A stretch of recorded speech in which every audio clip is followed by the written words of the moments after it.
अस्सलाम वालेकुम, good morning, सुबह बखैर।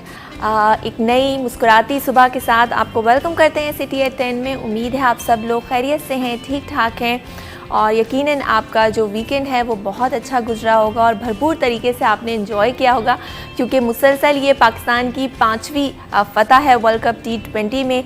पाकिस्तान ने स्कॉटलैंड को 72 रन से शिकस्त दे दी है और कल का भी मैच बहुत ही अच्छा था। सबकी परफॉर्मेंस बहुत अच्छी थी, स्पेशली बाबर आजम की बात की जाए तो उन्होंने एक शानदार इनिंग खेली। 47 गेंदों पर 66 रन्स बनाए और शोएब मलिक के तो क्या ही कहने, एक धुआंधार परफॉर्मेंस हमें देखने को मिली। उन्होंने 18 गेंदों पर 54 रन्स की तूफ़ानी इनिंग खेली, जिसमें 6 छक्के और 1 चौका था और ये इसी परफॉर्मेंस की वजह से वो मैन ऑफ द मैच भी करार पाए।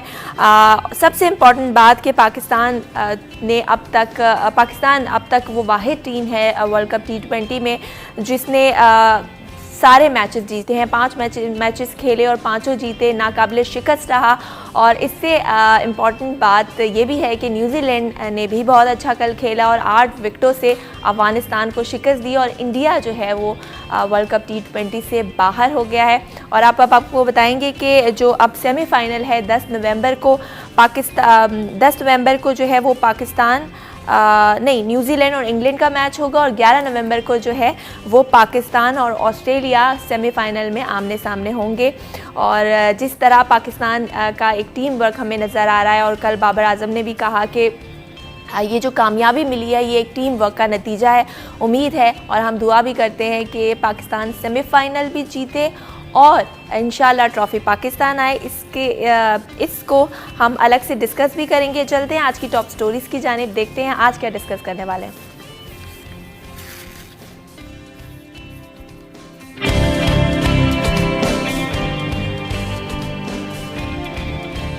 पाकिस्तान नाकाबिले शिकस्त, शाहीनों ने मैदान मार लिया। शोएब मलिक ने 18 गेंदों पर धुआंधार निफ्ट सेंचुरी बनाई, 6 छक्के और 1 चौके की मदद से 54 रन्स बनाए।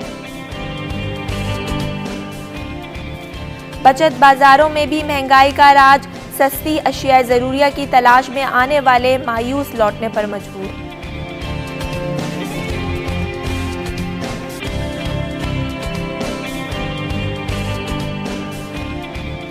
गैस बहरान शिद्दत इख्तियार करने लगा, शहर कायद में CNG स्टेशन 24 घंटे की बंदिश के बाद दोबारा बहाल।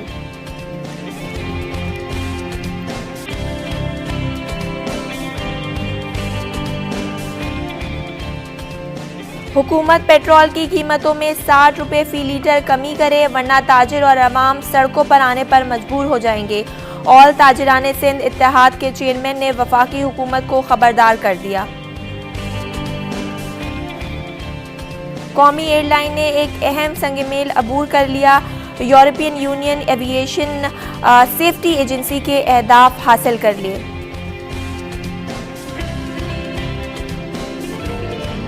जी, ये तो थी आज की टॉप स्टोरीज़, इन पर डिटेल में बात करेंगे, लेकिन चलते हैं अपने पहले सेगमेंट की जानिब और जानते हैं कि आज मुफ्ती अहमद अली हमें कौन सा दर्स देने वाले हैं। इस पे बात करेंगे।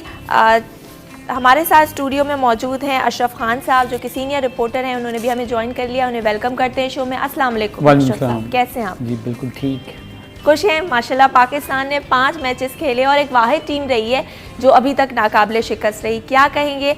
और एक और बड़ी इंपॉर्टेंट बात कि इंडिया जो है वो वर्ल्ड कप से बाहर हो गया है, एक नई बिल्कुल रुख चेंज हो गया है, क्योंकि जब हम T20 शुरू हो रहा था तो इंडिया एक मजबूत स्ट्रॉन्ग टीम थी और लग रहा था कि मतलब अच्छी तरह वो खेलेगी, लेकिन उनके जो इंडियंस हैं, वहाँ की जो ऑडियंस है, वहाँ के जो लोग हैं, वो बड़े मायूस नज़र आए हैं, काफ़ी तनकीद का निशाना बना रहे हैं। ये वीकेंड तो बहुत अच्छा रहा है और जो मैच देखा जिसमें शोएब मलिक को देखें, बाबर आजम को देखें, मतलब इन लोगों ने बहुत ज़बरदस्त आउट ऑफ द परफॉर्मेंस जो दी है। आपने देखा शोएब मलिक की जो बैटिंग थी, मतलब कि 18 बॉलों पे 54 रन, तो एक बॉल भी मैंने फिर नहीं छोड़ी क्योंकि पाकिस्तान का मैच था और दिल से देख रहे होते हैं। और पूरी दुनिया, मतलब अगर आप देखें जहाँ जहाँ पाकिस्तानी हैं वो इस मैच को, मतलब जो क्रिकेट में बहुत ज़्यादा दिलचस्पी लेते हैं, और सारे मैच जो एक टीम का जो था इसमें सारे मैच पाकिस्तान जीता है और उसने अपना लोहा मनवाया और सारे जो पॉइंट्स हैं टॉप स्कोरर रहा है ग्रुप में। और सेकंड न्यूजीलैंड आ गया है, जिसमें कहा जा रहा था कि अगर न्यूजीलैंड हार जाता है तो भारत आ जाएगा, तो भारत को वापस जाना पड़ा है। अब वो टॉप ट्रेंड देखें तो सोशल मीडिया पे वो चल रहा है कि बैक टू होम। तो इंडिया मतलब कि अफसोस है कि एक अच्छी टीम, यानी हम अगर मैच होता पूरी दुबई में और जितने ममालिक में जो लोग हैं वो ख़ास तौर से उस मैच को देखते हैं, जो इंटरेस्ट होता है पाकिस्तान और इंडिया को। तो आपने देखा है लोग बहुत ज़्यादा पैसा भी लगा के वहाँ बैठे हुए होते हैं, वहाँ पे सब काम हो रहा होता है, यानी कि पैसा लगा जुआ भी चल रहा होता है। लेकिन बाकी मैचों में ऐसा नहीं होता है। सबसे इम्पोर्टेंट ये है कि पाकिस्तान और भारत का जो मैच होता है ना, मतलब आप एक बॉल बड़ा पैसा लोग लगाते हैं, पैसा भी और बहुत इंटरेस्ट के साथ, जितना उस मैच की एक धूम होती है वो किसी और मैच की। मगर अफसोस की बात है कि भारत वापस चला गया। और अफगानिस्तान का भी बोल रहे थे, तो बहुत सारे जो मैंने देखा सोशल मीडिया पे, तो उस पर ये कहा था कि जो लिखा हुआ था मुझे बहुत अच्छा लगा कि वहाँ पे उन्होंने जाके मिल रहे हैं अफगानी और इंडियन, और उन पर वो कह रहा है कि हम अफगानिस्तान काबुल जा रहे हैं, तो वापसी में आपको भी ले जाते हैं, आपको ड्रॉप कर देंगे। तो मतलब ऐसे ट्रेंड लोग इतने खुश हैं।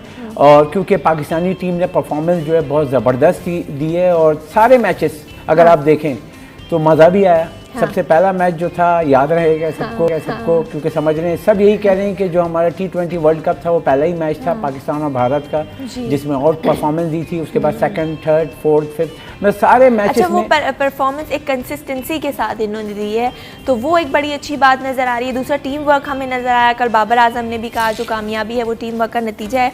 अब अशरफ साहब, जो अगला सेमीफाइनल जो होगा वो 11 नवंबर को होगा, पाकिस्तान का ऑस्ट्रेलिया के साथ और न्यूजीलैंड का इंग्लैंड के साथ, तो क्या देखते हैं आप? और 11 नवंबर को जो मैच होगा, ऑस्ट्रेलिया एक अच्छी टीम है, no doubt world cup winner है, तो क्या स्ट्रैटेजीज होनी चाहिए, उससे में क्या ऐड करना चाहिए? कहीं कोई लैप्सेस हैं तो उसको कहाँ बॉलिंग में या बैटिंग में, फील्डिंग में आप क्या समझते हैं दूर करने की ज़रूरत? अगर हम देखें तो हमारे पास स्पिनर भी हैं, फास्ट बॉलर भी हैं ऑस्ट्रेलिया के साथ, क्योंकि अगर हम देखें ऑस्ट्रेलिया वहाँ पे ये दुबई में होगा मैच, पहले अबू धाबी में हम जीते थे सारे उसमें। कल जो अगर आपको हैरान होंगी, जहाँ पे मैच हुआ था कल, वहाँ पे पाकिस्तान ने अब तक 2016 से लेके अब तक 16 मैच खेले और 16 मैच जीते हैं। अब दुबई में हम जा रहे हैं ऑस्ट्रेलिया के सामने, तो अब हम वहाँ पे परफॉर्मेंस देखें तो पाकिस्तान की जो वेदर कंडीशन है और जो पिच वगैरह है वो सेम है, मतलब अबू धाबी में और दुबई में।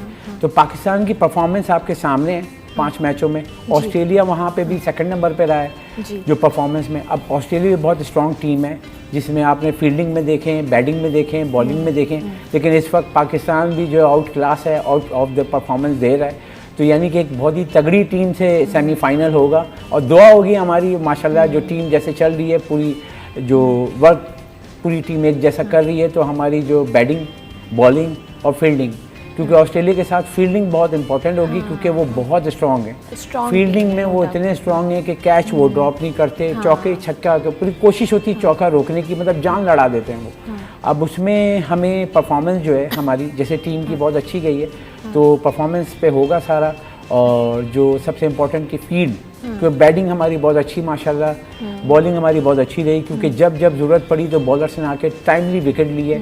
अब है फील्डिंग का, क्योंकि वो सारे वो पॉइंट आउट देख के खेल रहे होते हैं। अगर आप देखें ऑस्ट्रेलिया के जो मैचेस हुए हैं, जो मैंने भी देखे, वैसे भी ऑलरेडी ऑस्ट्रेलिया टीम बहुत स्ट्रॉन्ग है और वो प्लेसमेंट करके खेलती है, यानी कि आपको दबाव में लाती है। तो इस वक्त पाकिस्तान दबाव में तो नहीं लगता है, लेकिन वो सेमीफाइनल बहुत इंपॉर्टेंट होगा, क्योंकि फाइनल में जाने के लिए अब दोनों तरफ जो मैचेस हैं वो बहुत इंपॉर्टेंट हैं। एक तरफ न्यूजीलैंड और साउथ अफ्रीका है, इधर जो है पाकिस्तान और ऑस्ट्रेलिया है। तो दोनों जो सेमीफाइनलों से बाद जो तगड़ी टीम जाएगी फाइनल में, हमारी तो दुआ है पाकिस्तान फाइनल में जाए। इंशाल्लाह हमारी दुआ है कि पाकिस्तान ट्रॉफी जो है पाकिस्तान में आए। चलेंगे अपनी अगली खबर की जाने। सबसे बड़ा मसला है आवाम का, वो महंगाई का है। महंगाई ने आवाम का जीना दोभर कर दिया है। हर चीज़ की कीमत जो है वो आसमानों से बातें कर रही है। चीनी, दाल, चावल, आटा, मुर्गी, अंडे सब जो है एक आम आदमी की पहुंच से दूर होता जा रहा है। आपको बताएं कि बचत बाज़ारों में भी महंगाई का राज है। एक आम आवाम जो कि चीज़ें अफोर्ड नहीं कर पा रही है, अशिया ज़रूरिया की जो कीमतें हैं वो आसमानों को छू रही हैं, तो वो रुख करता है यूटिलिटी स्टोर्स का या फिर बचत बाज़ारों का। और जब वो वहाँ जाता है तो या तो वहाँ पर चीज़ें मौजूद नहीं हैं, या फिर उसको लंबी लंबी लाइनों में, कतारों में खड़े रहना पड़ता है। उसके बावजूद जब उसका नंबर आता है तो पता चलता है वो चीज़, चीनी या आटा वहाँ पर मौजूद नहीं है। इस हवाले से बात करते हैं। जी अशरफ साहब, महंगाई का बुरा आलम है, लोग रुख करते हैं बचत बाज़ारों के कि कुछ पैसा जो है वो सही रेट्स पे उन्हें चीज़ें मिल जाएं। यूटिलिटी स्टोर्स का रुख करते हैं, वहाँ पर भी चीज़ें दस्तयाब नहीं हैं, किस तरह से गुजारा हो? जी देखिए कि वीकेंड पूरे हफ्ते का इंतज़ार करते हैं, जिनकी इतवार को छुट्टी होती है वो कोशिश करते हैं कि इतवार बाज़ार में जाएं और वहाँ जाके सस्ती अशिया, क्योंकि वहाँ पर जो बल्क में चीज़ें होती हैं तो सस्ती मिल रही होती हैं। हाँ। तो अगर आप देखें सब्ज़ी की बात करें तो ग्रीन सब्ज़ी, क्योंकि सर्दियों का मौसम शुरू हो गया तो टमाटर की शॉर्ट है, तो 200 रुपये किलो टमाटर, यानी पाव टमाटर 50 रुपये मिल रहा है। हाँ। तो एक गरीब आदमी जो है वो बहुत परेशान है, आटे से वो परेशान है, चीनी से वो परेशान है, तमाम जो अशिया है, यानी कि हमारी रिपोर्टर हैं उन्होंने जाके एक रिपोर्ट की थी 500 रुपये लेके, यानी कि घर के लिए सब्ज़ी लेने गई थी।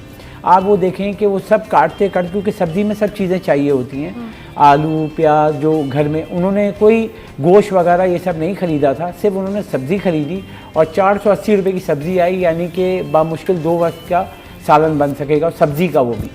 अब उसमें जो चीज़ें ली तो हर चीज़, क्योंकि धनिया पुदीना अदरक लहसुन, फिर इसके बाद आलू प्याज और दीगर जो सब्ज़ी है वो सब, क्योंकि टमाटर तो लेना ही है। 1 पाव टमाटर उन्होंने लिया था, आप हैरान होंगे, 50 रुपये का, तो उन्होंने कहा आधा किलो दे दो। पहले 1 किलो मांगा तो उसने कहा 200 रुपये का, उन्होंने कहा भाई आधा किलो दे दो 100 रुपये, उन्होंने कहा नहीं भाई 50 रुपये का दे दो। तो वो सब जो 4-5 सब्जियाँ ली थी अदरक लहसुन के साथ, तो 480 रुपये का, मतलब ये 500 रुपये में 20 रुपये बचे थे। अब इसी तरीके से आप आटा लेने जाएं, चीनी लेने जाएं, तो गरीब आदमी जब वीकेंड पे होता है या मजदूर होता है वो इतवार बाज़ार जाता है और ताकि सस्ती चीज़ें मिल जाएं। अब वो वहाँ पे भी आप चीज़ें देखें कि बहुत महंगी हो गई। थर्ड, यूटिलिटी स्टोर की बात की जाती है, गवर्नमेंट पाकिस्तान कहती है कि हम यूटिलिटी स्टोर के ज़रिए सस्ती आटा दे रहे हैं, सस्ती चीनी दे रहे हैं, तेल दे रहे हैं, लेकिन जब आवाम जा रही है वहाँ पे, अब आप जाके देखें वहाँ पे चीनी नहीं मिल रही है।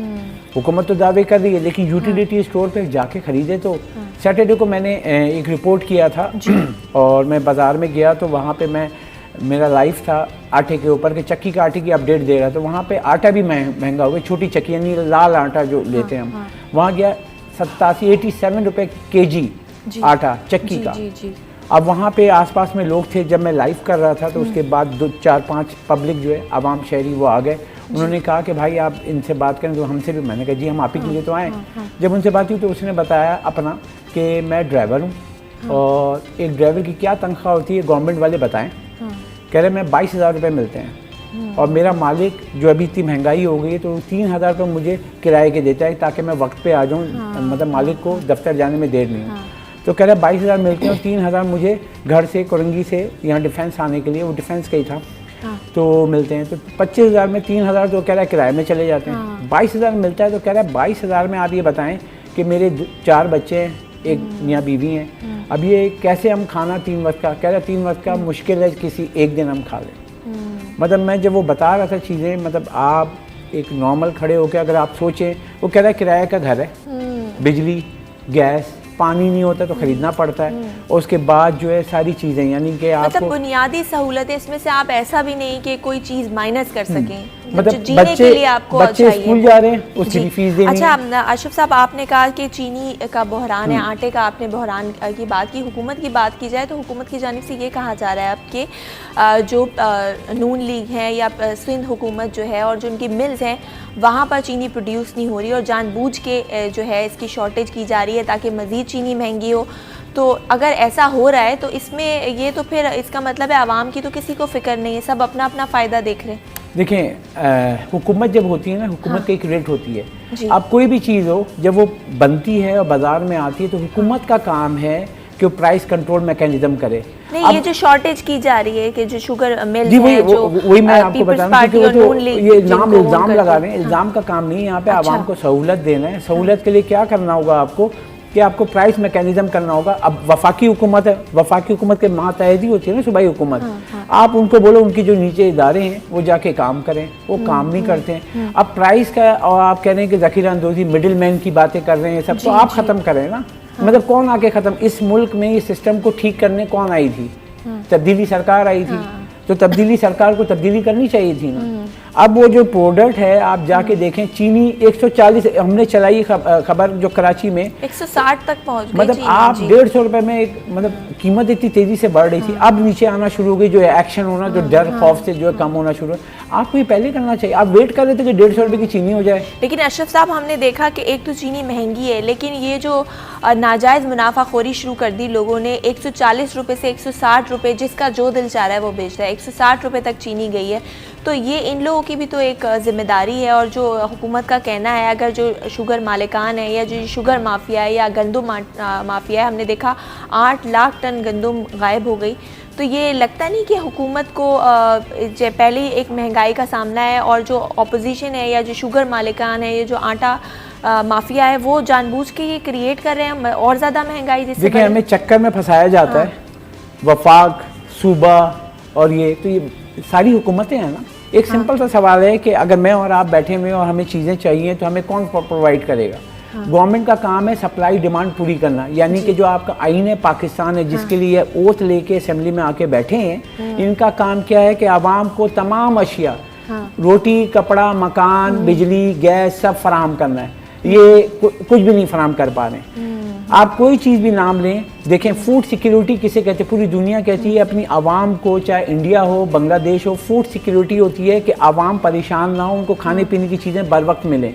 उसके लिए आप ऐसे इकदाम उठाएं, चाहे सब्सिडी दें या अपने अखराजात कम करें, लेकिन आवाम को सस्ती अशिया देनी पड़ेगी पूरी दुनिया में। और आपका आइन भी कहता है, आप आइन के तहत, यानी कि जो आइन है और जिसके तहत आप हल्फ लेके असेंबली में बैठे हैं, वो काम आप कर नहीं रहे। एक दूसरे पे इल्ज़ाम तराशी कर रहे हैं, और इस इल्ज़ाम तराशियों में सिर्फ और सिर्फ आवाम जो है वो पिसती जा रही है मज़ीद।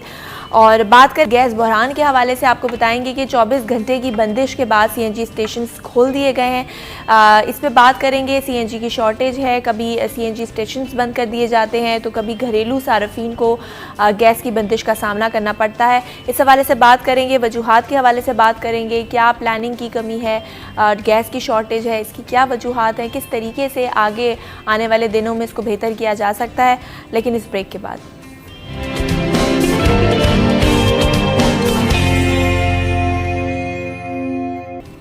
Welcome back after the break. आप देख रहे हैं सिटी एट 10, मैं हूं ज़हरा रज़ा और अब बात करते हैं गैस बहरान के हवाले से। सर्दियां आते ही हम देखते हैं हर साल ये प्रॉब्लम हमें देखने में आता है कि गैस बहरान जो है वो शिद्दत इख्तियार कर लेता है। और अभी कल जो है इतवार के दिन 24 घंटे के लिए सीएनजी स्टेशंस बंद कर दिए गए थे और सूई हुकाम का ये कहना था कि घरेलू सार्फिन को जो प्रेशर में कमी का सामना करना पड़ रहा है गैस की, इस वजह से हमने जो है स्टेशन 24 घंटे के लिए बंद किए। लेकिन जो रिक्शा ड्राइवर्स हैं, जो वैन के ड्राइवर्स हैं, जिनका रोज़गार इस पर डिपेंड करता है, उनका ये कहना है कि हर थोड़े दिन बाद जो है वो सीएनजी स्टेशंस बंद कर दिए जाते हैं, जिसकी वजह से उनका रोज़गार मुतासर होता है। पेट्रोल महंगा होने की वजह से पेट्रोल डलवा नहीं सकते, जिनकी गाड़ियों में सीएनजी है वो लोग बहुत परेशान होते हैं। इस हवाले से बात करते हैं। जी अशरफ साहब। जी, अगर देखें, हुकाम का कहना है कि जो घरेलू सार्फिन हैं उनको गैस में प्रेशर की कमी का सामना था, गैस की शॉर्टेज है, इस वजह से हमने सीएनजी स्टेशंस बंद कर दिए। अब एक तरफ वो मामला ठीक करने की कोशिश करते हैं, दूसरी तरफ एक वो लोग हैं जो टैक्सी ड्राइवर हैं, जो रिक्शा ड्राइवर्स हैं, जो स्कूल की वैन वाले हैं, जिनकी गाड़ियों में सीएनजी लगी होती है, उनका रोज़गार इससे मुतासर हो रहा है। जी, अगर देखें ना तो सुई सदन गैस के 32 गैस फीड्स हैं। हाँ। अब उसमें शॉर्टफॉल होता है तो वो पहला क्या सबसे ज़्यादा जो दबाव आता है उनको नज़र के सीएनजी सेक्टर है, उसके बाद ये पावर सेक्टर्स को करते हैं। हाँ। अब इस वक्त आप देखें कि पंजाब में सर्दियां आ गई हैं, लेकिन कराची में उस तरीके की सर्दी नहीं आई। लेकिन इसके बावजूद पिछले संडे को भी इन्होंने 24 घंटे के लिए बंद किया था, इतवार की सुबह से और पीर की सुबह तक। इस दफ़ा भी जो है दूसरा हफ्ता है, इन्होंने एक दिन बंद किया है। अब ये शेड्यूल के तहत जो इन्होंने कहा हुआ है कि 3 दिन पे जाएंगे, फिर 5 दिन पे जाएंगे, फिर पूरा हफ्ता कर देंगे। अब जो हमने इससे पहले खबर, यानी कि जो नवंबर का जो एंड होगा या मिड ऑफ नवंबर से सूरत-ए-हाल, क्योंकि सर्दियां बढ़ जाएंगी तो सीएनजी की बंदिश जो लोड मैनेजमेंट कहते हैं वो एक दिन जो हो रही है वो 3 दिन पे जाएगी, 3 दिन से 5 दिन।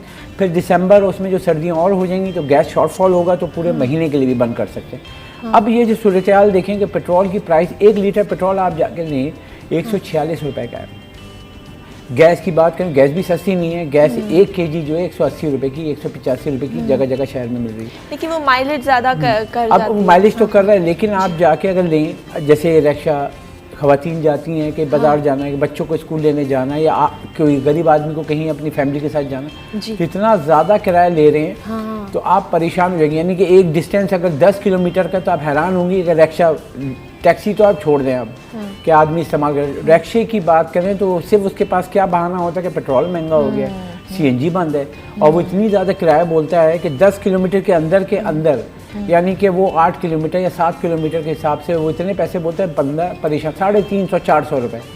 आप मतलब कि जो मेरे घर वाले जाते हैं, बच्चों को मेरी वाइफ लेने जाती हैं, मतलब गुलशन में ही हैं, और 13D स्कूल से लेके वापस आती हैं, सिर्फ जाती हैं और लेकर आती हैं, वो 150-200 रुपये मांगता है। मतलब आप मतलब कोई चेक एंड बैलेंस नहीं है, और बस हर किसी की मतलब आप अपनी 400 या 500 रुपए आने जाने का अगर लगा लें एक दिन का, तो किस तरह से आप मतलब ये चेक एंड बैलेंस जो है, आप किसी से भी बोलें तो सरकारी इदारे इसलिए होते हैं कि हर चीज़ को चेक करें, क्या करें, यहाँ पे कोई पूछने वाला नहीं है। अब यहाँ पे जब ये करते हैं तो सबसे बड़ा जो, जैसे CNG की बंदिश हो, गैस की बंदिश हो, मतलब वो तो परेशान है ही, रिक्शे वाले, टैक्सी वाले, ये सारे, लेकिन बोझ किस पे आता है? आवाम पे। मतलब कुछ कहीं भी कोई मसला हो, बोझ आवाम पे ही आना है। यानी कि इनका मतलब किसी को कोई फ़र्क नहीं पड़ता है कि आवाम को जिसको जितना लूटना है लूटे, मतलब वो आवाम ही लूटती है। यानी कि उस बेचारे के ऊपर जो जेब पे बोझ आ रहा है वो कम करने के लिए कोई इक़दाम नहीं करने, और अगर कोई बात कही जाएगी तो कहेंगे ये तो हमारा नहीं है, सूबाई सब्जेक्ट है।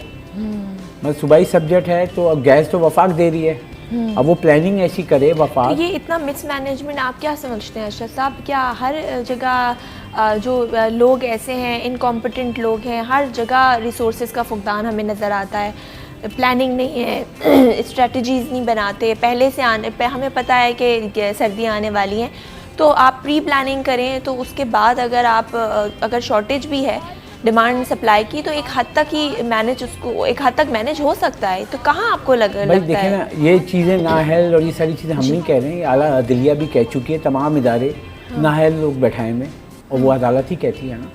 अब जब अगर नाअहल लोग हैं उनकी स्क्रूटनी करें, बैठाएं। अब जैसे कि मैं हूँ और मैं इस चीज़ के लिए नाअहल हूँ, तो मैं चीज़ें मुझसे पूछी जाएंगी ना। अगर मैं बिज़नेस करता हूँ, बिज़नेस की खबरें देता हूँ, मुझसे पूछा जाएगा कि हाँ भाई बिज़नेस की क्या क्या है, क्या। अगर मुझे नहीं पता है तो मैं नाअहल हूँ। तो वो बंदा जो बैठा हुआ है उस सीट पे, उससे पूछा जाए ना। मतलब ये क्या मतलब है कि अगर वो हेड की पोजीशन पे आ गया, MD की पोजीशन पे आ गया, उससे कुछ नहीं पूछा जाएगा। अब जो लोग हैं वो बाहर से लाके भर्ती कर दिए जाते हैं, कहीं भी आप देखें, कोई भी इदारा आप लें। अब वो जब आता है वो आके सिर्फ पैसे लेता है अपने वो काम। मतलब जो ये हम देखें, हर इदारे में करप्शन है, सिस्टम ख़राब है, हम रोज़ ये बात करते हैं। तो हमने एक नई हुकूमत को ट्राई किया और बड़ी उम्मीदें थी PTI की हुकूमत से, इमरान खान साहब से, कि तब्दीली आएगी, वाकई एक नया पाकिस्तान बनेगा। ये जो हम इतने सालों से करप्शन देखते आ रहे हैं, शायद इसमें तब्दीली आएगी, लेकिन उसके बिल्कुल बरक्स हुआ। तो कोई ऐसा सिरा, मतलब कहाँ से कौन आएगा? कोई जादू का चिराग तो होगा नहीं। तो किस तरह से ये सिस्टम को बेहतर किया जा सकता है? देखें, जैसे कि बात करें तब्दीली सरकार, जो लोग अब लोग वो भी मान रहे हैं, चले हम ये भी मान लेते हैं कि भाई आलमी सतह पे चीज़ें बड़ी हैं, उसका इम्पैक्ट आ रहा है, और इस जो लोकल जो प्रोडक्शन है उसको ठीक करने में क्या मसला है? मैं लोकल प्रोडक्शन में अब जो मुशीर ख़जाना, पहले वज़ीर ख़जाना थे, अब मुशीर ख़जाना शौकत अली, उन्होंने आके प्रेस कॉन्फ्रेंस में खुलेआम कहा कि सबसे बड़ा मसला जो प्राइस का है वो मिडिल मैन है। महंगाई की असल वजह मिडिल मैन है। मिडिल मैन जो, अगर हम आम तौर पे वो आड़ती, यानी जो ज़राअत से या कोई भी चीज़ आ रही है, बीच में एक बंदा होता है जो सौदे तय करता है और बाज़ार में पहुंचाता है, वो मिडिल मैन इतना कमाए जितना काश्तकार भी नहीं। तो भाई आप ख़त्म करें ना। आप देखिए पूरी दुनिया में क्या होता है, गवर्नमेंट जो है वो चीज़ खरीद लेती है। यहाँ है TCP, trading corporation of Pakistan. आप काश्तकार हैं, मैं हूँ TCP, मैं आपसे चीज़ खरीद के अपने गोदाम में रख लूँगा, सप्लाई करता रहूँगा, ये TCP का काम है। आप ये ऐसे कर लें, मिडिल मैन को हटा दें। अब मिडिल मैन अगर कमा रहा है तो उसका बोझ किस पे आ रहा है? आवाम पे। मतलब चीज़ें देखें ना, एक कौन है? काश्तकार है, उसे किसान ने लगाया। अब आप हैरान होंगी, इस वक्त प्याज की कीमत जो है, जो अगर आप जाके किसी किसान से पूछेंगे ना, जो पंजाब में या सिंध में, पता है कितने का है? 20 रुपये किलो ले रहे हैं उनसे। कितने का? 20 रुपये किलो। मिडिल मैन कमा रहे, वो 20 रुपये सब खर्चा करके पूरा 3 महीने उसने फसल लगाई, मेहनत की, और 20 रुपये पर kg उसको प्याज के मिल रहे हैं। अब उसके बाद वो दे रहा है किसको? मिडिल मैन यानी आरती को, आरती ले रहा है उस पर, वो पता है उससे लेके उससे लिया उसने 20 रुपये 21 रुपये का लिया, आगे बेच रहा 28 रुपये का, यानी 1 किलो पे 8 रुपये कमा रहा है वो।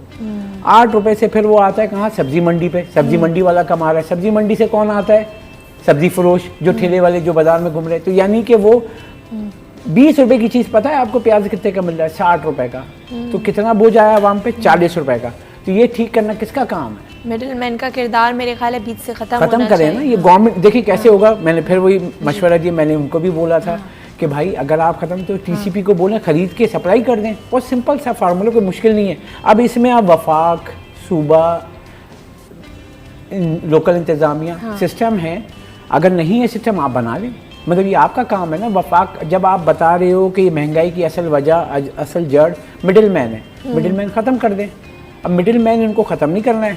सही। अच्छा अशरफ साहब, गैस बहरान की बात कर रहे थे और अभी ये कहा जा रहा है कि हुकूमत जो है वो सबसे तारीख का महंगा तरीन LNG कार्गो ख़रीदने का उसने फ़ैसला किया है। ये गैस बहरान जो है, जो गैस की शॉर्टेज है, तो ये क्या वक्त पर LNG कार्गो जो है, गैस इंपोर्ट नहीं की जाती, फिर वही आप इतना महंगा ख़रीदेंगे तो फिर महंगाई बढ़ेगी, आपको CNG की कीमतें बढ़ानी पड़ेंगी LNG जब आप इतना महंगा दामों ख़रीदेंगे।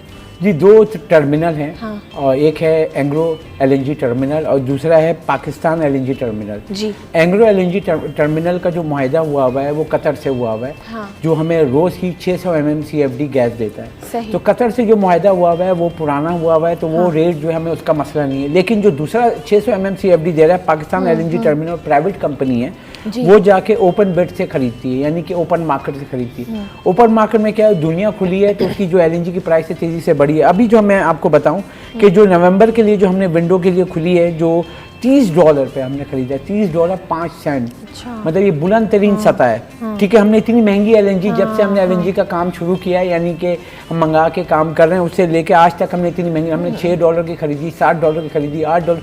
अभी जो प्राइस है वो यूं गई है और हम वेट कर रहे थे कि नीचे आ जाएगी, तो नीचे तो नहीं आई। अब हम मजबूर होके, क्योंकि आगे गैस बहरान आ सकता है, एनर्जी बहरान, क्योंकि आप LNG से गैस बिजली भी बना रहे हैं, क्योंकि कुदरती गैस आपकी कम हो गई है, तो 1200 आप LNG इस्तेमाल करें इस मुल्क में, जो पंजाब में पूरे पावर सेक्टर क्योंकि सस्ती थी।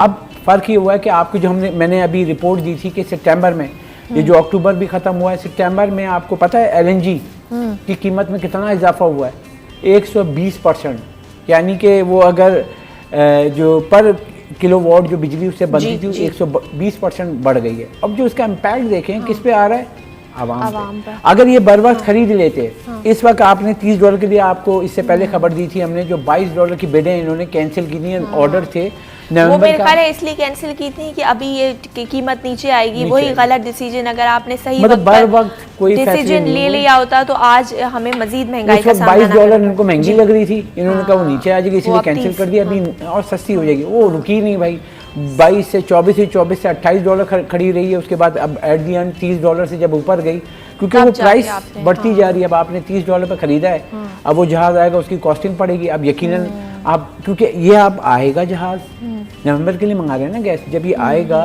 तो आगे जाके उसकी कीमत मजीद बढ़ जाएगी। ये बोझ किस पे आएगा, फिर बिजली भी महंगी होगी, जो गैस आएगी वो भी महंगी, वो बोझ किस पे आएगा, आवाम पे। जी बिल्कुल, हर चीज़ का ही बोझ आवाम पर इस वक्त आ रहा है, आवाम ही पिस रही है। चलते हैं अपनी अगली सेगमेंट की तरफ, जो कि है मौसम का हाल, और रबिया खान हमारे साथ मौजूद हैं जो कि रिपोर्टर हैं। उनसे जानते हैं कि आज कराची का मौसम कैसा है। जी अस्सलाम वालेकुम रबिया, बताइएगा कराची का मौसम कैसा है आज? आज बिल्कुल कराची में हल्के बादलों का राज है। सुबह सवेरे से जो है वो समुद्री हवाओं का सिलसिला भी जारी है, जिसके बाद कराची का जो मौसम है अब वो खासा खुशगवार हो गया है। महकमा मौसमियात का बताना है कि समुद्री हवाओं का जो सिलसिला है वो दिन तक उसकी रफ्तार में मजीद तेजी का इम्कान है, और समुद्री हवाओं के बाइज शहर में जो आलूदगी की शरह थी उसमें भी कमी आई है। आज अगर बात करें तो पाकिस्तान के आलूदा शहरों में कराची इस वक्त 6वां नंबर है, और एयर क्वालिटी इंडेक्स के मुताबिक कराची में आलूदगी की जो शरह है वो 160 है। महकमा मौसमियात का कहना है कि कई रोज से समुद्री हवाएं बंद थी, अब उनका आगाज हो गया है और आइंदा 2 से 3 रोज कराची वाले जो है वो समुद्री हवाओं का सामना करेंगे और दिन के औकात में रफ्तार थोड़ी सी तेज हो सकती है। और अगर दर्जा हरारत की बात करें तो शहर का जो मौजूदा दर्जा हरारत है वो 26 डिग्री सेंटीग्रेड है। हवा में नमी का तनासुब 30% है, जबकि महकमा मौसमियात का कहना है कि दिन के औकात में जो है वो पारा 36 डिग्री सेंटीग्रेड तक जा सकता है, लेकिन बहुत ज्यादा गर्मी नहीं होगी। महकमा मौसमियात का कहना है कि सूरज की तपिश बहुत ज्यादा नहीं होगी, जिससे बायस गर्मी की शिद्दत ज्यादा महसूस नहीं की जाएगी। महकमा मौसमियात का बताना है कि गुज़िश्ता रात कम से कम दर्जा हरारत 17 डिग्री सेंटीग्रेड रिकॉर्ड किया गया। हल्की हल्की सर्दी का जो है वो कराची में आगाज हो गया है और महकमा मौसमियात के मुताबिक आइंदा चंद रोज तक जो सर्दी का रात के औकात में सिलसिला है वो इसी तरीके से जारी रहेगा। मुकम्मल तौर पर जो है वो सर्दी का आगाज है वो कराची में नहीं हुआ है, अलबत्ता जो है वो हल्की सर्दी का आगाज हो चुका है, जो कि नवंबर का सिलसिला जो है वो जारी है। महकमा मौसमियात का कहना है कि बाकायदा जो सर्दी का सामना है वो कराची वालों को नवंबर के इख्तिताम तक या दिसंबर में रहेगा। अलबत्ता आइंदा 2 से 3 रोज जो है वो मौसम इसी तरीके से बेहतर रहने का ठीक है, बहुत शुक्रिया। रबिया खान हमारे साथ मौजूद थी जो कि अपडेट कर रही थी वेदर के हवाले से। मजीद बात करेंगे, लेकिन फिलहाल वक्त हुआ एक ब्रेक का। कहीं मत जाइए, देखते रहिए सिटी 10।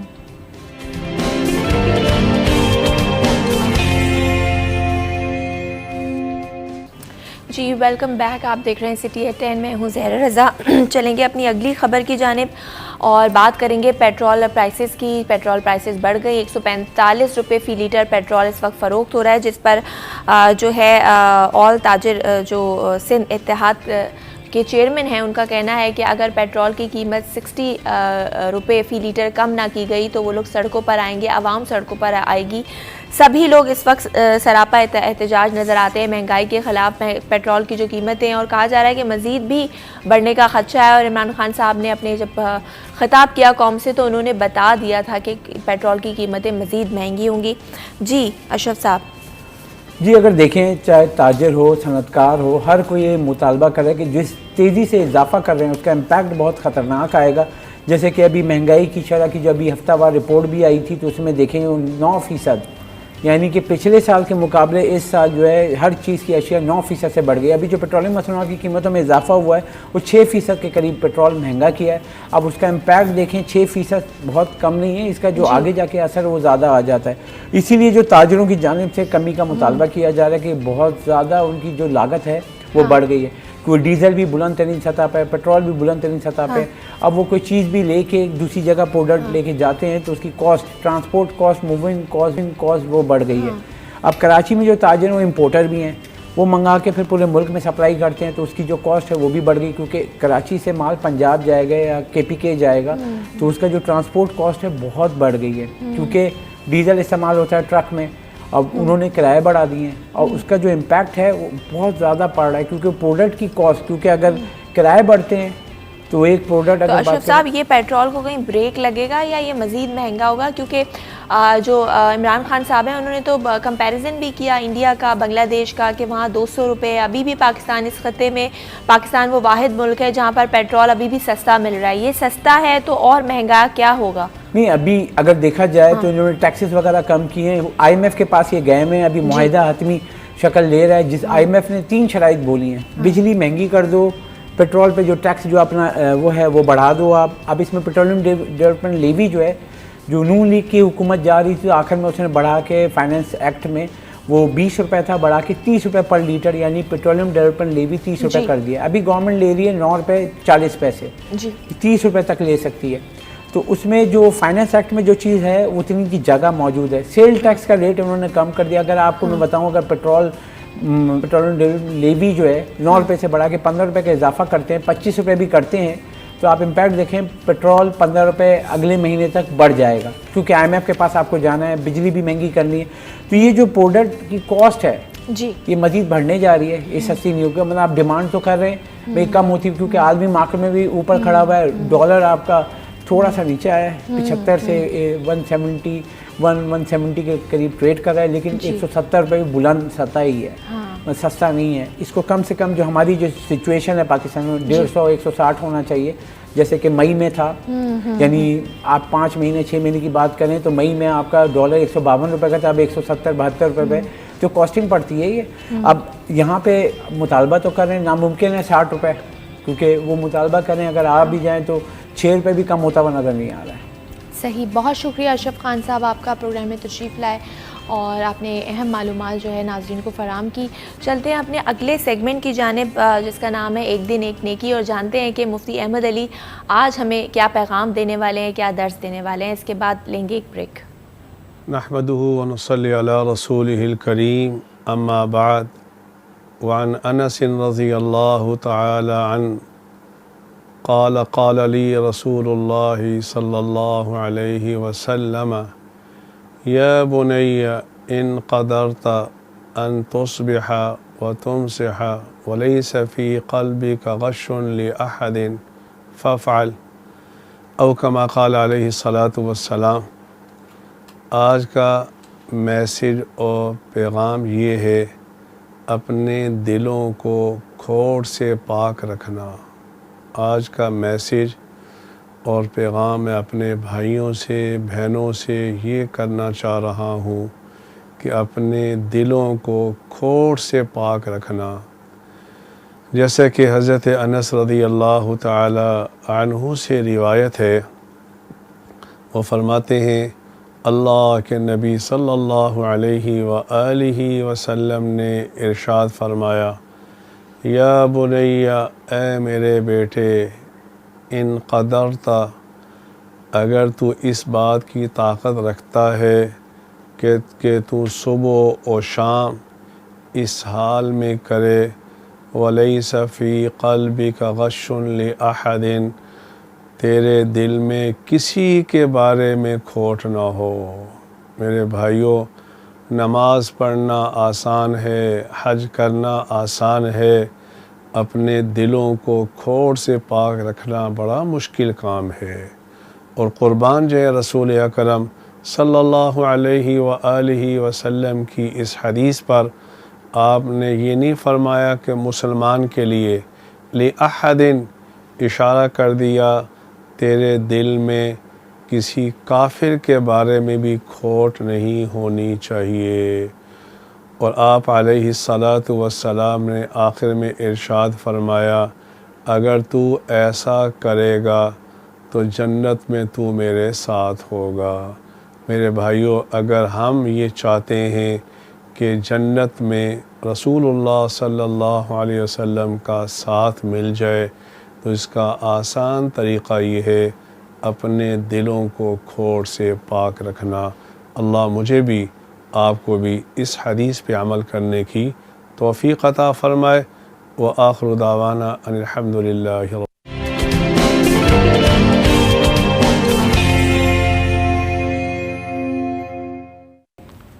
जी वेलकम बैक। और अब बात करेंगे वर्ल्ड कप T20 मैच के हवाले से। और मुसलसल पाकिस्तान की 5वीं फ़तह है वर्ल्ड कप T20 में। पाकिस्तान ने स्कॉटलैंड को कल 72 रन से शिकस्त दे दी और पाकिस्तान अब तक वो वाहिद टीम है जो कि नाकाबिले शिकस्त रही। कल की परफॉर्मेंस भी बहुत शानदार रही। ख़ास तौर पे बाबर आजम की बात की जाए तो उन्होंने एक शानदार इनिंग खेली।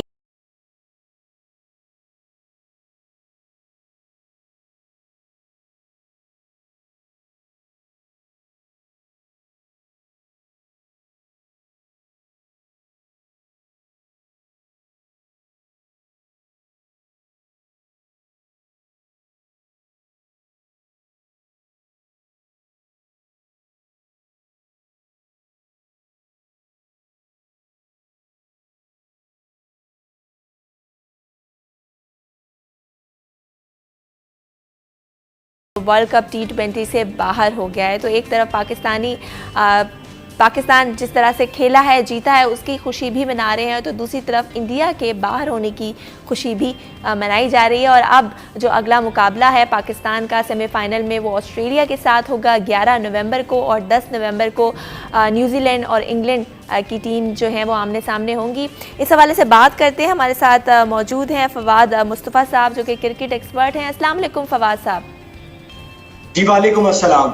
सर कैसे हैं आप? बहुत शुक्रिया आपने वक्त दिया। जी अल्लाह का शुक्र, बिल्कुल ठीक।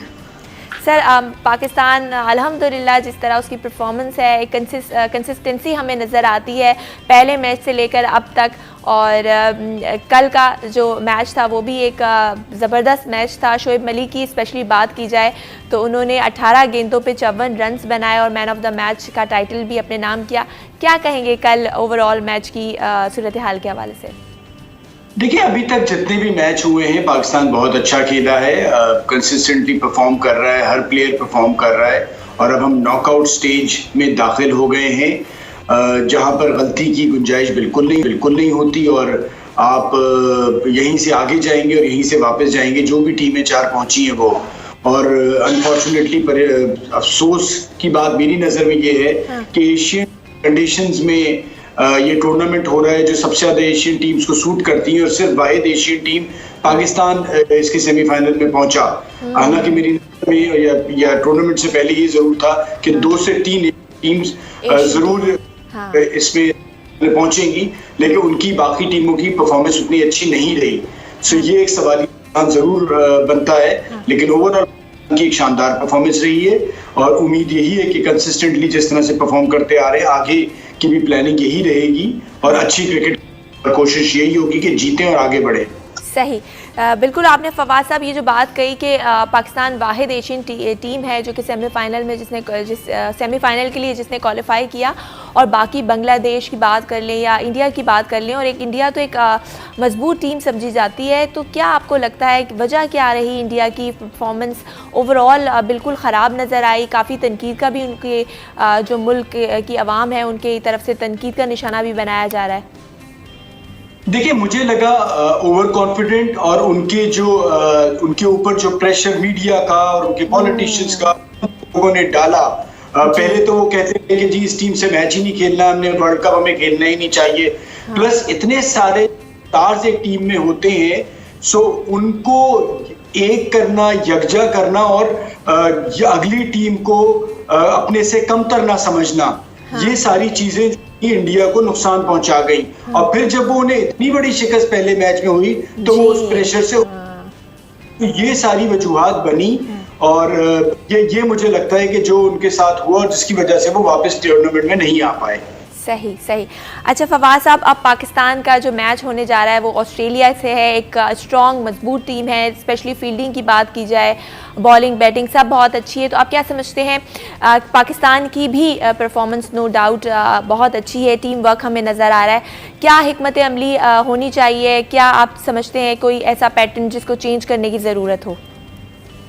देखिए, ऑब्वियसली ये नॉकआउट स्टेज पे है, पाकिस्तान टीम इस वक्त बैठी हुई खामोश नहीं होगी, बहुत ज्यादा अपनी तैयारियां कर रही होगी, प्लानिंग कर रही होगी। जिस तरह से पाकिस्तान टीम एक मुख्तलिफ टीम नजर आ रही है on the ground, of the field, आप जिस तरह से भी बात कर रहे हैं। हाँ, एक चीज पे जरूर देखेंगे कि डेविड वार्नर जिस तरह से परफॉर्म कर रहे हैं, हो सकता है कि हफीज शायद नया बॉल करें, ये पॉसिबिलिटी है। और सीखना पाकिस्तान से ज्यादा हमारे लिए भी बहुत इंपॉर्टेंट है, क्रिकेट फैंस, क्रिकेट के देखने वाले।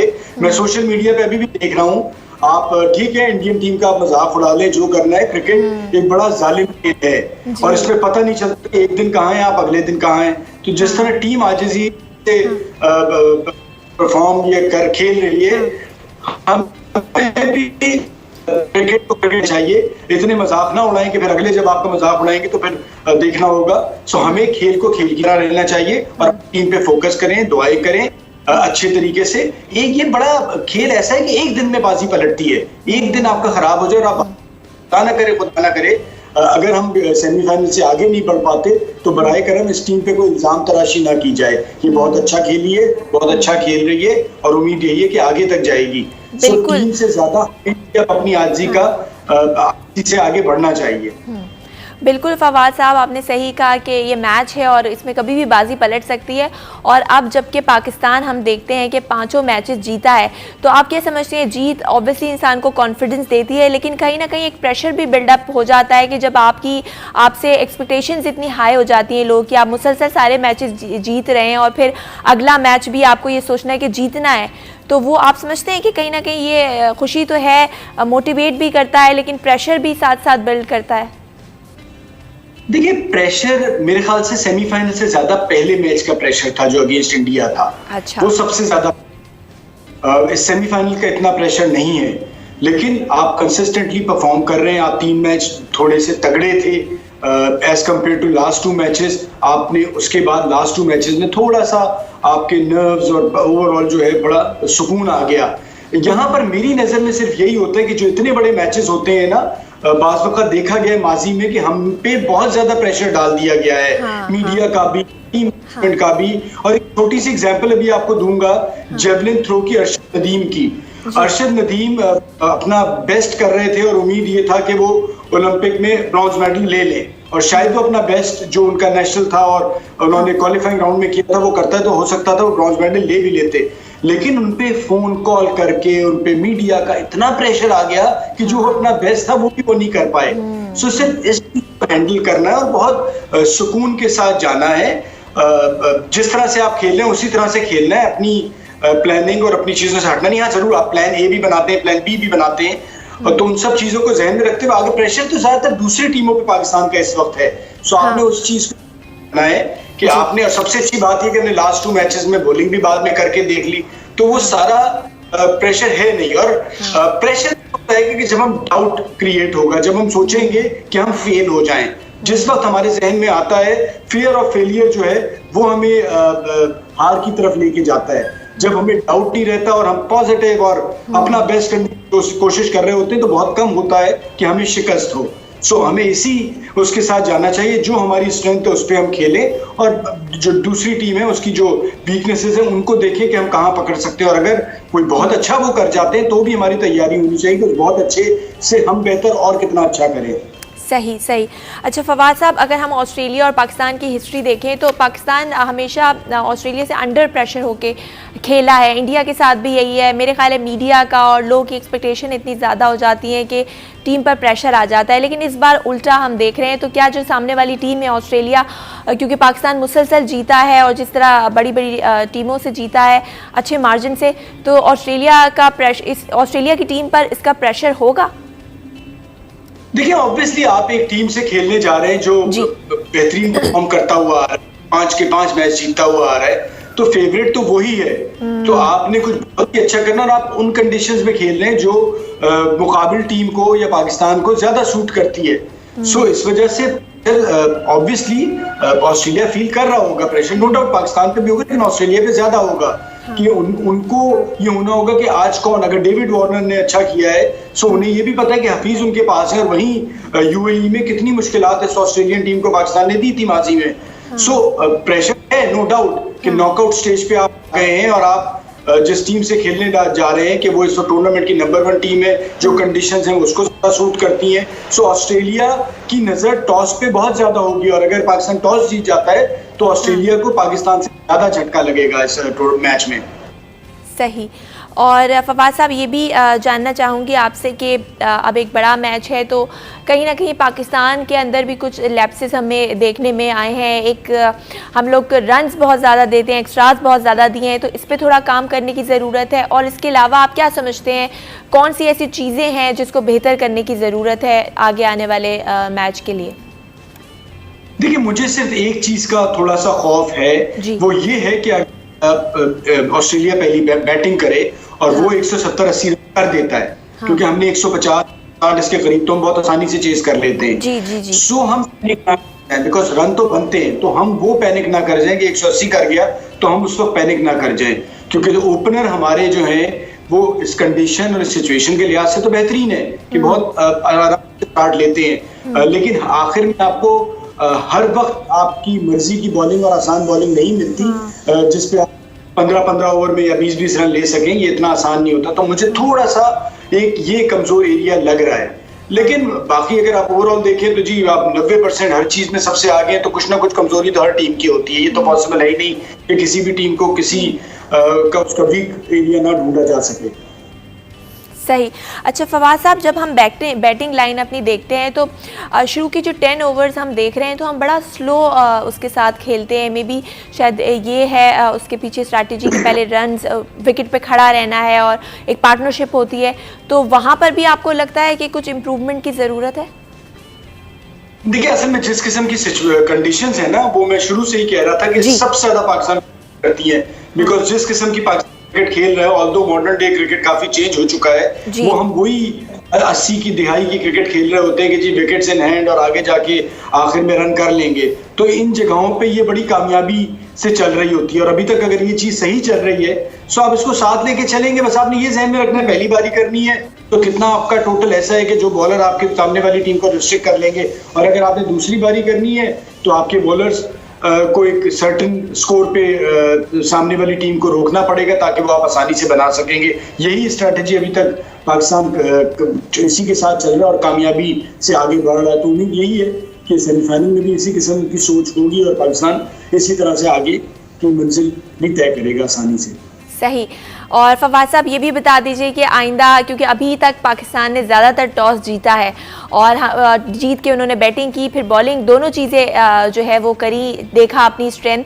तो आप क्या समझते हैं कि बेहतर क्या होगा नेक्स्ट मैच में? अगर पाकिस्तान टॉस जीतता है, नहीं भी जीता तो अगर क्या अच्छा रहेगा पाकिस्तान के लिए कि पहले बैटिंग करता है या बॉलिंग करता है?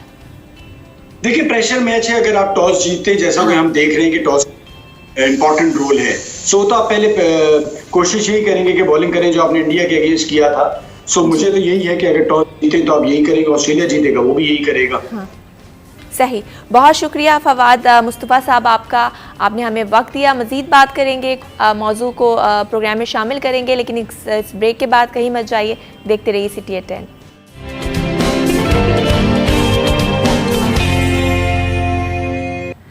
Welcome back after the break. आप देख रहे हैं सिटी एट 10, मैं हूं जहरा रज़ा और अब चलेंगे अपने अगले मौजू की तरफ। बात करेंगे महंगाई की, जो कि इस वक्त आवाम का सबसे बड़ा मसला है और इतनी ज़्यादा महंगाई ने आवाम की जो है वो कमर तोड़ कर रख दी है। जिस चीज़ पर नज़र डालो, जिस चीज़ का पूछो, उसकी कीमतें आसमान से बातें कर रही हैं। दूसरी तरफ जब यही लोग आवाम बचत बाज़ार का रुख करते हैं या यूटिलिटी स्टोर्स का रुख करते हैं, जो कि पहले ही आटे में नमक के बराबर हैं, वहाँ पर चीज़ें मौजूद नहीं हैं। आटे का बहरान हमें दिखाई दे रहा है, चीनी का बहरान हमें दिखाई दे रहा है।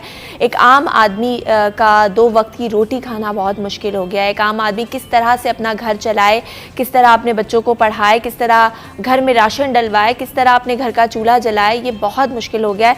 इस हवाले से बात करेंगे कि क्यों आखिर हुकूमत महंगाई को कंट्रोल करने में नाकाम नज़र आ रही है। हमें ज्वाइन किया है डॉक्टर शाजिया सुमरो ने, जो कि MNA हैं पीपल्स पार्टी की। अस्सलाम वालेकुम डॉक्टर शाजिया। वालेकुम अस्सलाम। डॉक्टर शाजिया, बहुत शुक्रिया, आपने वक्त दिया।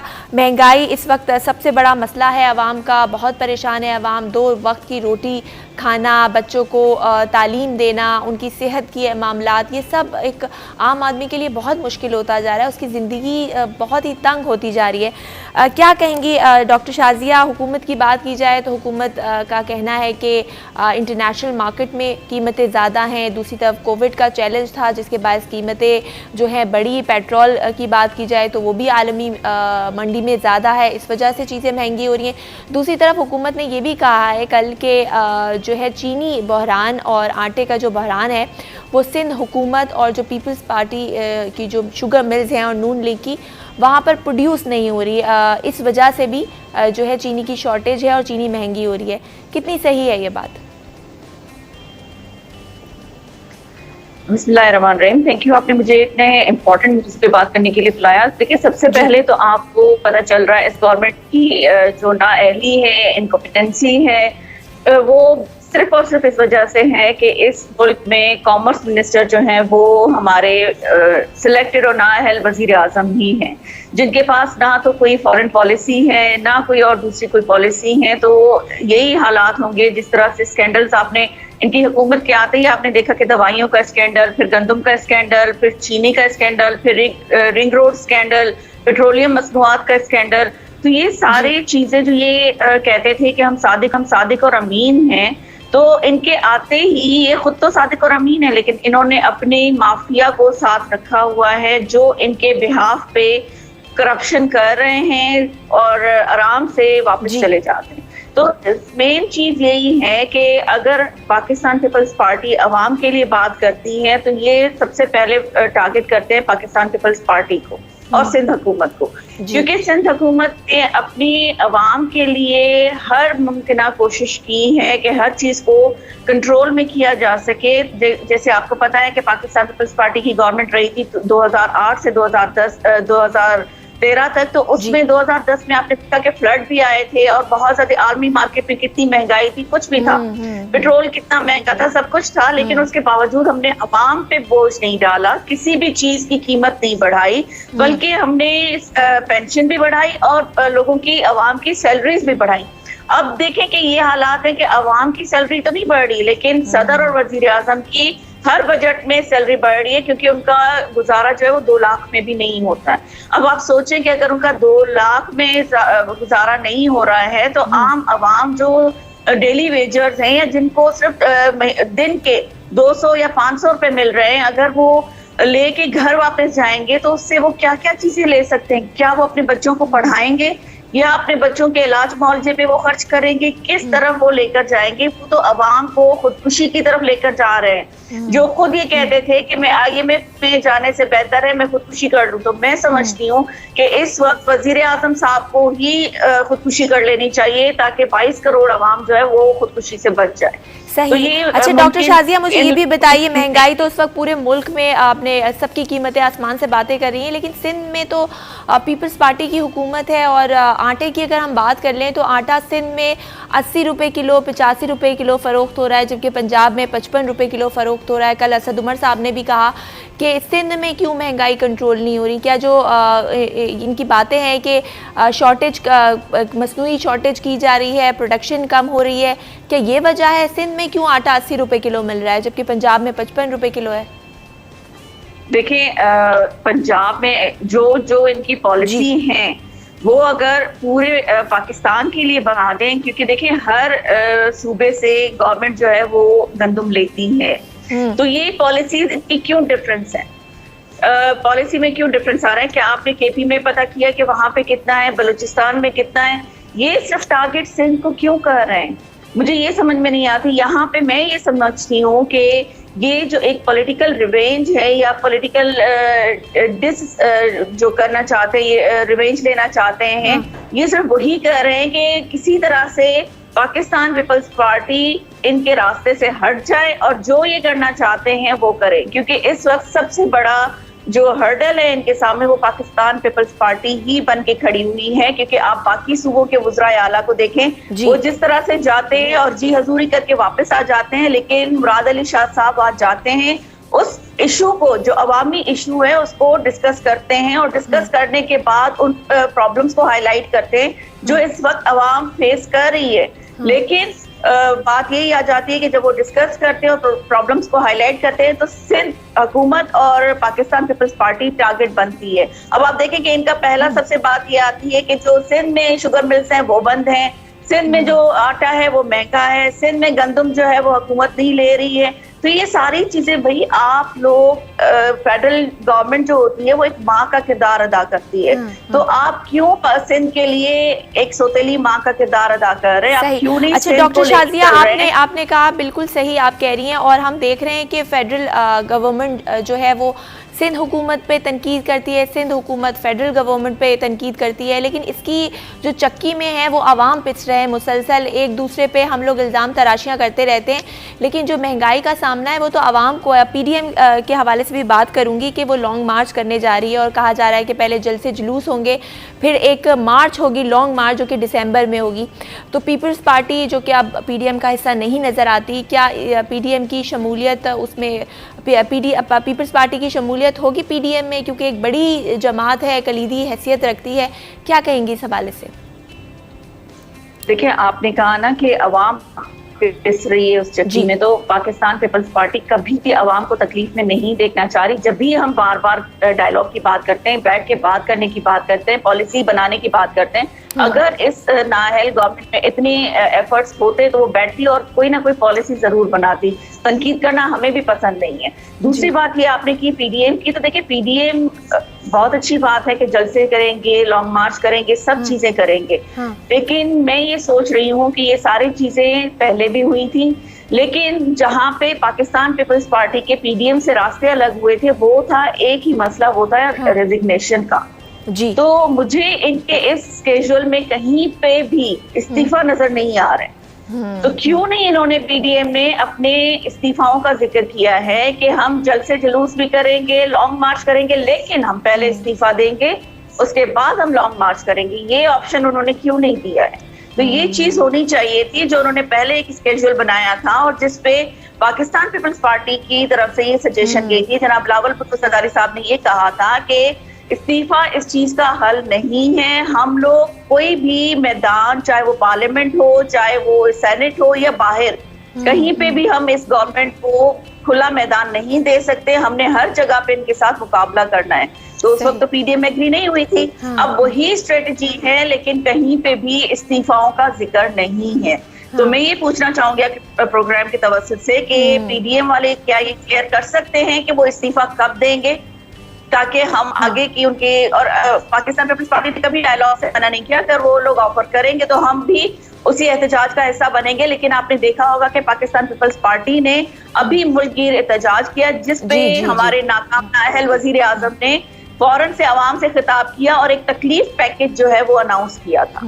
तो मेरे ख्याल में वो इस चीज से डर गए थे कि अगर ये अभी रोड पे आ गए, क्योंकि पूरे मुल्क में, आजाद कश्मीर में, जीबी में भी एहतजाज हुआ था, तो ये जी। तो डॉक्टर शाजिया मुझे ये भी बताइए कि अभी हमने देखा कि पीडीएम भी जल्द से जुलूस कर रही है, पीपल्स पार्टी ने भी मुल्कगीर एहतजाज किया महंगाई के खिलाफ और आगे भी कर रही है, तो ये कोई हुकूमत को टफ टाइम दे पाएगी? हुकूमत पे प्रेशर बिल्डअप हो रहा है इसका?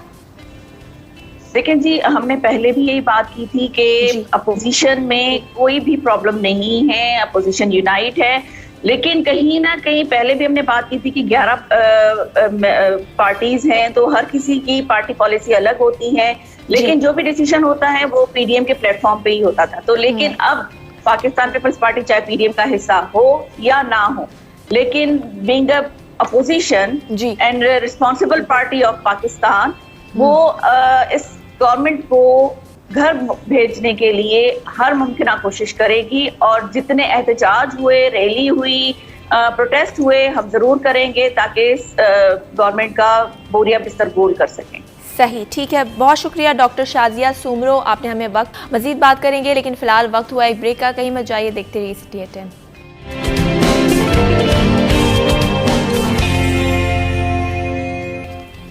जी वेलकम बैक, आप देख रहे हैं सिटी 10। मैं हूं ज़हरा रज़ा और अब बात कर लेंगे आपकी हेल्थ के हवाले से। सर्दियों की आमद है और सर्दियों के आते ही हम देखते हैं कि बहुत सारी ऐसी स्किन प्रॉब्लम होती हैं, बहुत सारी ऐसी एलर्जीज़ होती हैं जो कि इस मौसम में बढ़ जाती हैं। और ख़ास तौर पे अगर हम एलर्जीज़ की बात करें तो इसमें एज़मा एक कॉमन बीमारी है जिसको दमा भी कहते हैं। सांस की तकलीफ़ इसमें हो जाती है और यूजुअली सर्दियों के मौसम में जो एज़मा का अटैक है वो बढ़ जाता है। इसको कैसे बेहतर किया जा सकता है, एज़मा अटैक को कैसे कम किया जा सकता है, क्या ट्रीटमेंट होना चाहिए, क्या प्रिकॉशनरी मेजर्स हैं जो कि हम इस मौसम में ले सकते हैं, ये हम जानेंगे। हमें ज्वाइन किया है डॉक्टर फलक कादिर ने, जो कि जनरल फिजिशियन है। उनको वेलकम करते हैं शो में। अस्सलाम वालेकुम डॉक्टर फलक। जी वालेकुम सलाम Zahra, thank you so much having me in show. जी बिल्कुल, आपका टॉपिक बड़ा मज़े का है और बहुत अच्छी आपने इस चीज़ पर आपने इसको रेस किया। ये बहुत अच्छा है क्योंकि कोविड भी है, उसके साथ साथ जो है वो एज़मा का अटैक भी लोगों को होगा, तो ये मिक्स हो जाती हैं चीज़ें। लोगों को समझ नहीं आ रहा होता कि ये एज़मा की वजह से हमें स्नीजिंग हो रही है या फिर ये कोविड का अटैक है, क्योंकि सम टाइम कुछ पेशेंट्स जो होते हैं इनको एलर्जीज होती हैं और डिफरेंट तरह के एलिमेंट्स से होती हैं, लाइक डस्ट से होती है या फिर एनिमल्स उससे होती है या फिर परफ्यूम्स फ्रेगरेंसेस से होती है। तो वो फिर इतना ज़्यादा एक्सट्रीम हो जाता है कि उनको फीवर हो जाता है, और सम टाइम एस्थमेटिक पेशेंट जो होते हैं उनको हॉस्पिटलाइज होना पड़ता है। और सर्दियों में अमूमन ये इसलिए होता है कि सर्दियों के मौसम के अंदर हवा में जो नमी होती है, ड्राइनेस बढ़ जाती है, और ड्राइनेस बढ़ने की वजह से पेशेंट्स को उनके थ्रोट में इन्फेक्शन हो जाता है और सांस लेने में तंगी होती है। तो एस्मा, सिंपली मैं अपने व्यूवर्स को बताती चलूं कि एस्मा होता क्या है। एस्मा जो होता है वह नैरोइंग ऑफ द एयरवेज, यानी कि जो हवा की नालियां होती हैं, सिंपल वर्ड में अगर कहूँ तो उसमें नैरोइंग हो जाती है, यानी वो सिकुड़ जाती हैं। फिर उन पेशेंट्स को सांस लेने में बहुत दुश्वारी होती है। तो जिन लोगों को एस्मा का प्रॉब्लम है और सर्दियां आने लगे तो वो प्रोफिलैक्सिस ट्रीटमेंट ले। प्रोफिलैक्सिस मीन्स के जो बीमारी के आने से पहले आप दवाएं लेते हैं, और इसमें ब्रोंकोडायलेटर्स होते हैं जो डायलेट करते हैं एयरवेज को। तो आप जो लोग मतलब एस्मा की वजह से या एलर्जीज की वजह से परेशान हैं, उन लोगों के लिए मैं ये कहूँगी कि वो स्टीम लें। सुबह 2 टाइम ले सकते हैं। ब्रोंको डायलेटर्स, अगर उनको कोई रिकमेंडेशन है, ब्रोंको डायलेटर्स वो मेडिसिन होती हैं जो एयरवेज को डायलेट करती हैं, वो लेते रहें रिकरेंटली, और फॉर टाइम लाइक कि उनको जिस टाइम पे लेनी है वो जरूर लें। तीसरी चीज जो होती है वो आपका नेबुलाइजर होता है। बहुत सारे बच्चों को भी ये मसले होते हैं कि छोटे बच्चे जो होते हैं उनको सांस का बड़ा मसला हो जाता है, उनको दमा का भी इशू होता है या फिर एलर्जीज का इशू होता है, तो उनकी जो एयरवेज होती हैं वो सिकुड़ जाती हैं। इसके लिए हमें कोशिश ये करनी चाहिए कि प्रोफिलैक्सिस मेडिसिन की तरफ ध्यान देना चाहिए। दूसरा, जिन चीजों से उनको ये अटैक होता है उन चीजों से दूर रहें। सही, यानी डॉक्टर फलक, जो एलर्जेंस हैं, जो इरिटेंट्स जो आपको बेसिकली ट्रिगर करते हैं, उसको आइडेंटिफाई करना बहुत ज़रूरी है। किसी को जैसे डस्ट एलर्जी है, किसी को स्ट्रॉन्ग ऑर्डर जैसे बहुत स्ट्रॉन्ग फ्रेगरेंसेस जो आप लगा लेते हैं, परफ्यूम से एलर्जी होती है। फिर हम सर्दियों के मौसम में देखते हैं कि एयर पोल्यूशन का हमें सामना, स्मोक भी बहुत ज़्यादा हो जाता है, वो भी वजह बनता है। अच्छा, एक और सवाल ये कि एक वक्त था डॉक्टर फलक कि ये जो एज़मा के अटैक देखा करते थे हम लोग, वो बड़े या एक ख़ास उम्र के लोगों में होते थे, लेकिन अब बच्चे, खुसूसन जो 5 साल से छोटे बच्चे हैं, उनमें भी ये प्रॉब्लम है। तो इसकी वजह क्या है कि 2 साल का बच्चा, 1 साल का बच्चा आजकल नेबुलाइजर कर रहा है? देखें, एक तो हमारा पोल्यूशन रेट बहुत बढ़ गया है, राइट। आपको पता है कि पहले जो है वो बड़ी एज में जब आपकी इम्यूनिटी डिक्रीज होती है तो बीमारियों का अटैक हो जाता है, पर अब यहाँ पर ये है कि हमारे एक तो पोल्यूशन हवा में बहुत बढ़ गया है। सेकंड चीज ये है कि कुछ बच्चों को जेनेटिकली उनको एज़मा होता है। एज़मा एक जेनेटिक डिसीज भी कहलाती है कि माँ से बच्चे को या बाप से बच्चे को या खानदान में किसी को है तो उससे जीन्स के अंदर मुंतकिल हुई है। तो बच्चों को इसलिए होती है। और आप अगर बच्चों की मैं बात कहूँ तो मैं माओ से यही रिक्वेस्ट करूंगी कि प्लीज खुदारा, बच्चों को अगर खांसी, नज़ला, जुकाम होता है तो आप फौरन एंटीबायोटिक्स वगैरह शुरू कर देते हैं। ऐसा ना करें, आप नेबुलाइज करें बच्चों को और वेट करें कि अब जो है वो इससे ठीक हो रहा है या नहीं हो रहा, क्योंकि सम टाइम वायरल अटैक भी होता है, सम टाइम जो है एलर्जी की वजह से हो गया। और हमारे कोशिश माँ ये करती है कि जितना जल्दी हो सके दवाओं पे डाल देती है कि वो जीन्स पे परसिस्टेंटली हो जाता है बच्चों को, फिर हमेशा वो चीज़ें उनकी बॉडी में रह जाती हैं। सही, यानी कि अम्माओं को सबसे पहले जो माएँ देख रही हैं उन्हें ये देखने की ज़रूरत है कि बच्चे को किस चीज़ से एलर्जी है, उससे दूर रखें। बिल्कुल। और फिर अगर है तो फ़ौरन से एंटीबायोटिक्स और इन चीज़ों की तरफ ना जाएं, पहले आप स्टीम या नेबुलाइज़र का इस्तेमाल करें। अच्छा, लाइफस्टाइल और डाइट कितनी मैटर करती है, और वो लोग ख़ास तौर पर जिनको एज़मा का प्रॉब्लम है तो वो इस मौसम में क्या डाइट इस्तेमाल करें?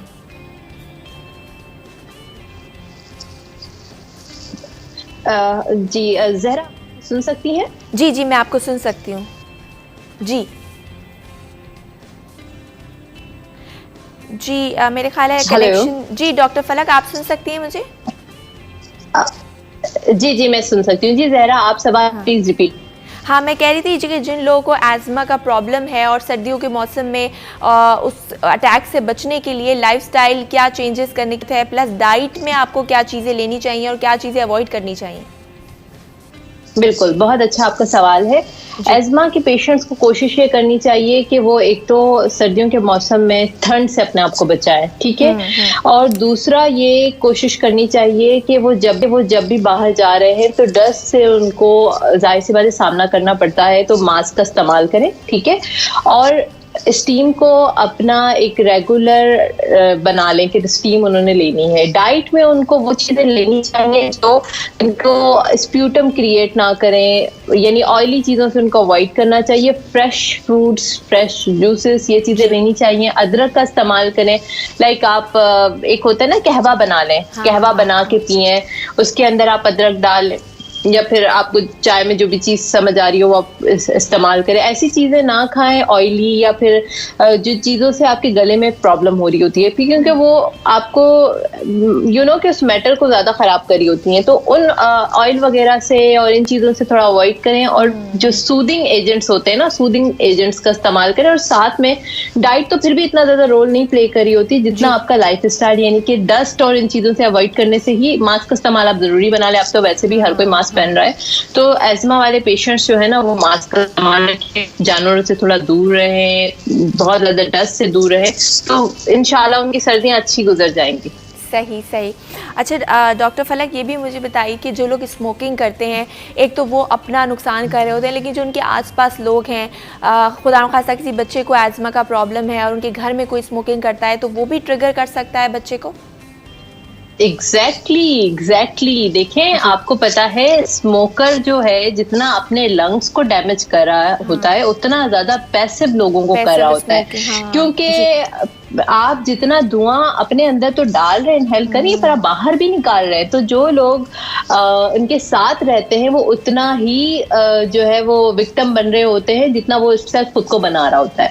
तो जितना धुआं होता है वो अपने अंदर तो कर रहा है, सराउंडिंग में जो बच्चे हैं, जो उनकी वाइफ है, जो मर्द आजाद कर रहे होते हैं, वो ऑब्वियसली बातें साथ रहती हैं, तो उन सब के लंग्स डैमेज हो रहे होते हैं। और ये शुरू में तो पता नहीं चलता है, ऑब्वियसली बात है 40s के बाद पता। और छोटे बच्चों को तो जाहिर सी बात है स्मोकिंग कर रहा है उनके ऊपर कंटिन्यूसली, छोटे बच्चों की इम्यूनिटी इतनी अच्छी नहीं होती, इतना बेयर नहीं कर पाते, तो फिर उनको एज़मा का अटैक हो सकता है, या फिर रिकरेंट उनको सांस का मसला हो सकता है, रिकरेंट उनको कॉफिंग स्टार्ट हो जाती है।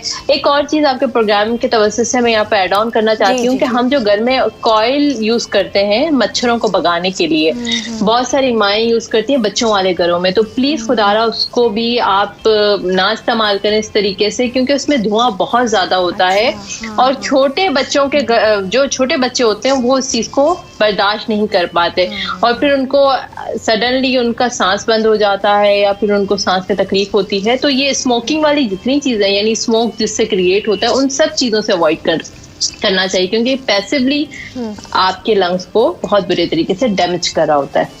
सही। लास्ट सवाल डॉक्टर फलक के, जिन लोगों को ये एलर्जीज़ का प्रॉब्लम है और सर्दियों के मौसम में क्या एहतियाती तदाबीर वो इस्तेमाल कर सकते हैं जिससे उनको एज़मा है या दूसरी एलर्जीज़ हैं उसका अटैक ना हो? बिल्कुल, देखिए there is a lot of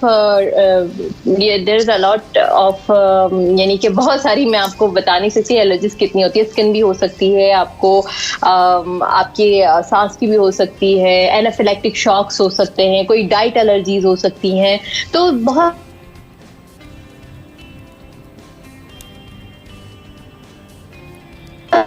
जी मेरे ख्याल है डॉक्टर फलक आप हमारे साथ ही रहिएगा। आपको बताते चलें कि वज़ीर आज़म के मामले खुसूसी बराए सेहत डॉक्टर फैसल सुल्तान जो हैं वो इस वक्त खिताब कर रहे हैं, आइए देखते हैं। और इतने बड़े फेडरल मुल्क में रेवोल्यूशन ही काम करती है, लेकिन चूंकि हम बहरहाल फेडरेशन हैं, कुछ चीज़ें जो हैं वो ऊपर जाके इकट्ठी भी होती हैं। अब इन दोनों चीज़ों को सिंक्रोनाइज करना है। तो ये जो नया एक्ट जिसका मैंने जिक्र किया थेरेप्यूटिक गुड्स के बारे में, मैं समझता हूँ कि उसमें हम इन तमाम चीज़ों को एड्रेस कर रहे हैं, क्योंकि कई दफ़ा लोग इसके बारे में मालूमात नहीं रखते। मैं बड़ा ब्रीफली बता दूं कि अभी प्रेजेंट स्ट्रक्चर की फ्रेमवर्क है क्या। कुछ चीज़ें जो हैं, मसलन मिसाल के तौर पे एक दवा है, उसकी इनिशियल रजिस्ट्रेशन है, या उसकी लाइसेंसिंग है, या उसका मैन्युफैक्चर है, वो फेडरेशन के पास है, सेंट्रल ड्रैप के पास, फेडरल ड्रैप के पास है। लेकिन जब वो बन चुकती है और अपने फैक्ट्री से निकल आती है, वेयर हाउस में आ जाती है, और उसके बाद फिर फर्दर ड्रग स्टोर्स के ऊपर स्टॉक होती है, वो वाला डोमेन जो है वो प्रोविंसेस के पास है। अच्छा, अब इनके दोनों के दरमियान थोड़ी सी जिसको बोलते हैं ना इंटरडिजिटेशन चाहिए, ये चीज़ें आपस में सिंक्रोनाइज्ड होनी चाहिए। कानून के मुताबिक 2 कवानीन हैं जो इसको एड्रेस कर रहे हैं, ड्रग एक्ट सन 76 का और ड्रैप एक्ट सन 2012 का एज अमेंडेड। इनके दरमियान एक हार्मनी कायम करने की कोशिश है, और चूंकि इसमें सूबाई टॉपिक्स भी शामिल हैं, फेडरल टॉपिक्स भी शामिल हैं, तो डेफिनेटली जब इसको हम बतौर कानून लाने की कोशिश करेंगे तो इसमें सारी मुशावरत शामिल होगी, तमाम सूबों के साथ हम बैठ के बात भी करेंगे, और चूंकि इसमें जो प्रोविंशियल असेंबलीज हैं उनकी असेंट भी चाहिए होगी, तो नेचुरली एक ग्राउंड अप प्रोसेस होगा। हम चाहते ये हैं कि इसमें कंज्यूमर के लिए, हुकूमत के लिए और इवन हमारी फार्मा इंडस्ट्री के लिए, तीनों के लिए आसानियां पैदा हों, ताकि एक शफाफ तरीके से हम ये चीज़ें बना सकें और लोगों तक ला सकें। अभी कुछ गैप्स और फ्लॉज हैं, लेकिन जितने मर्जी कवानीन आप बना लें, जितना मर्जी स्ट्रक्चर बना लें, जैसे अभी आपके साथी ने सवाल पूछा, जो ह्यूमन रिसोर्स है, जो अमला है ना, उसके ऊपर बहुत डिपेंड करता है, और उस अमले को सुपरवाइज और गवर्न और अकाउंटेबल कौन रख रहा है। अगर आप उस चीज़ को ठीक करना शुरू हो जाएं तो खुद बहुत मामला बेहतर होना शुरू हो जाते हैं। तो तहफ़्फ़ुज़ात हमेशा होते हैं एक फेडरल स्ट्रक्चर में, जब भी आप एक चीज़ करते हैं थोड़ी बहुत उसकी नॉइज़ होती है। लेकिन मैं आपको एक बड़ी ज़बरदस्त रिसेंट मिसाल बताऊं जो आप सबके सामने है और हमने ज़्यादा उस पर तवज्जो नहीं दी, वो है कोविड की रिस्पॉन्स। NCOC हुआ, सारी वैक्सीनेशन कहाँ हो रही है? प्रोविंसेस में हो रही है ना। सारी जो एफर्ट हुई, टेस्टिंग हुई, ट्रैक एंड ट्रेस हुआ प्रोविंसेस में, लेकिन कहाँ हुआ? किसी एक फ्रेमवर्क के तहत हुआ। एक लगातार कॉन्वर्सेशन और गुफ्तगू जारी थी। आज मैं NCOC का सेशन मिस किया, पता नहीं कितने, मेरे ख्याल से 1.5 साल में के बाद शायद एक आध मैंने मिस किया, लेकिन वहाँ इकट्ठे बैठते हैं, बातचीत करते हैं, सुनते हैं, सुनाते हैं, एक दूसरे को कोऑर्डिनेट करते हैं। तो इस किस्म की कोऑर्डिनेशन बहुत ज़रूरी है अगर हमने एक फाल फेडरेशन चलानी है।